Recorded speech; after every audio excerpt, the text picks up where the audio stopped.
ulit Isimban kiwan jajag Kilakali Ya Tuhani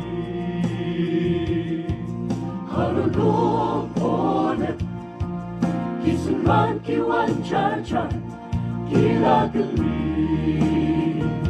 Ya Tuhani Kapag kumlo Chingwan Chongmi Kabaway nun kapagkait para senang ang mo abalay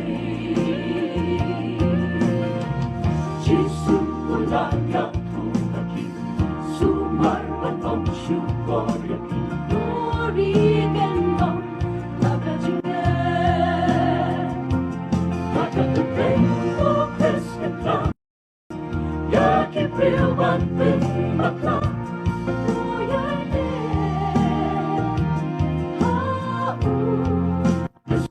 Yakian ka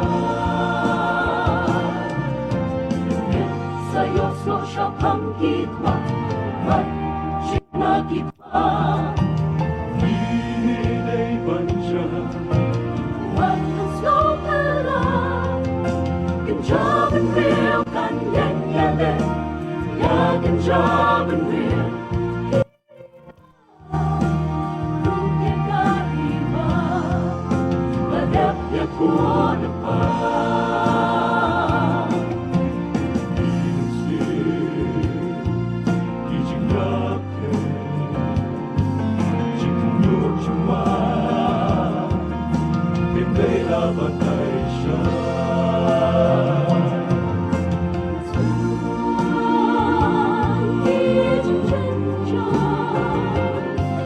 Kumbalato,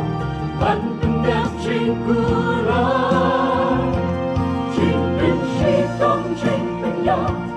Jingbi shniki jing yesho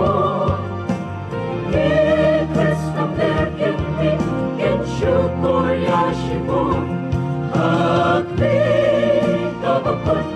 Shinwan utran Shenkan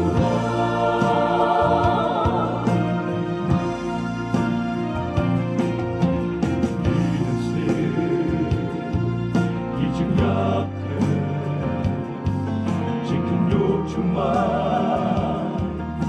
Pinglay la batay siya